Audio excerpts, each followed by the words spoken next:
Vous avez certainement vu la semaine dernière que l'une des mesures les plus emblématiques de la folie covidienne, à savoir l'imposition d'un couvre-feu au Québec, avait été jugée raisonnable par un tribunal. Exemple par excellence d'une décision aberrante. Comme on le sait tous, les droits individuels ne sont pas absolus. Ils peuvent être restreints légitimement par une autorité politique lorsque la restriction est jugée comme étant nécessaire et justifiée dans une société libre et démocratique. Pour ce faire, les tribunaux doivent répondre à une série de questions lorsqu'ils sont appelés à déterminer si une restriction à la liberté est justifiée ou non. Questions comme l'objectif poursuivi par la loi est-il urgent et réel? Existe-t-il un lien rationnel entre l'objectif de la loi et la loi elle-même? La loi restreint-elle le moins possible le droit qui fait l'objet de l'atteinte?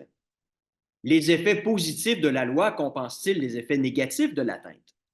Or, pour répondre à ces questions, les juges doivent avoir à leur disposition des preuves tangibles qui montrent que le problème auquel on s'attaque sera réglé grâce aux restrictions qu'on impose et quelles sont celles qui atteignent le moins aux libertés.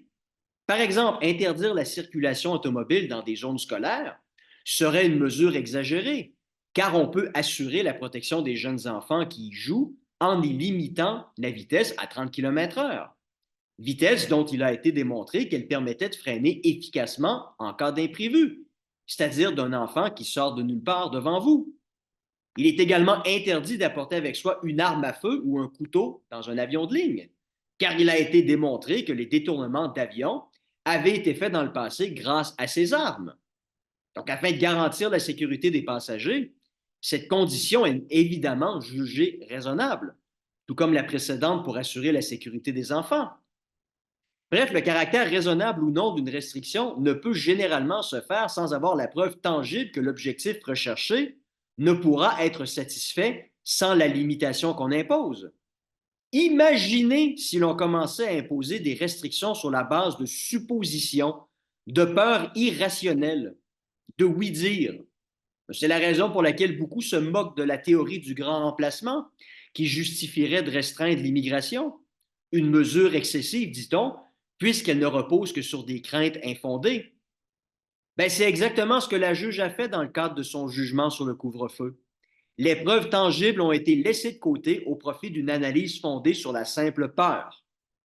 Si on avait pu prouver de manière irréfutable que le virus était plus virulent la nuit, alors le couvre-feu aurait pu faire sens.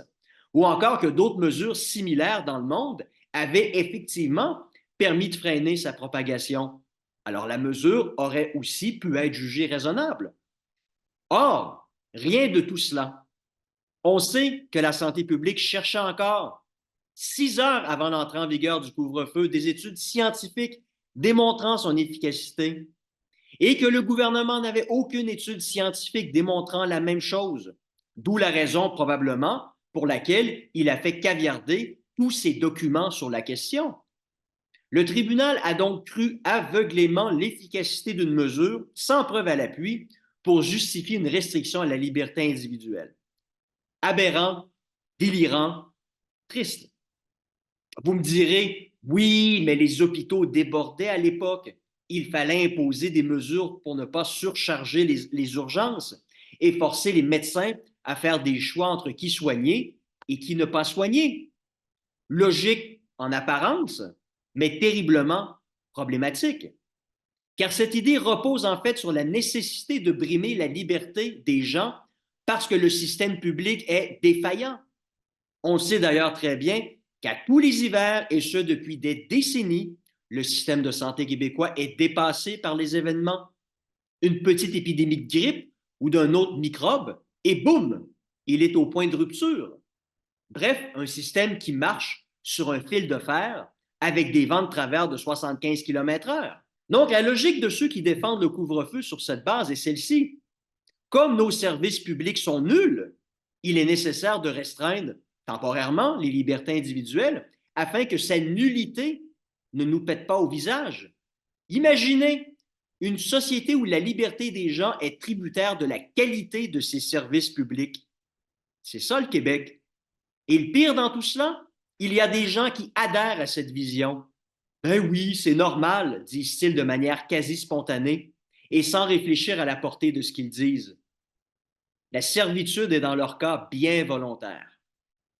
Et si la logique qui a sous-tendu l'imposition du couvre-feu est à justifier son caractère légal, alors on peut dire que le Québec est structurellement et institutionnellement liberticide. Son modèle, élevé en dogmes religieux, justifie tout, même votre emprisonnement chez vous en soirée et pendant la nuit. Mais la chorale de Daumiens nourrie aux hosties servies par le complexe médiatico-politique répète encore un Amen bien senti face à cette mesure.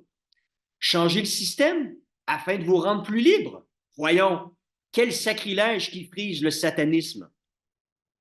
En terminant, je tiens à préciser que je ne suis pas avocat, ni membre du barreau, et que ce que je viens de dire n'est pas une opinion juridique. Et oui, nous sommes obligés de faire ces précisions de nos jours, car comme vous le savez, les ordres professionnels n'hésitent plus à faire la chasse aux gens qui se plaisent à avoir des opinions minoritaires, divergentes et critiques. Elle est bien belle cette époque dans laquelle nous vivons, n'est-ce pas?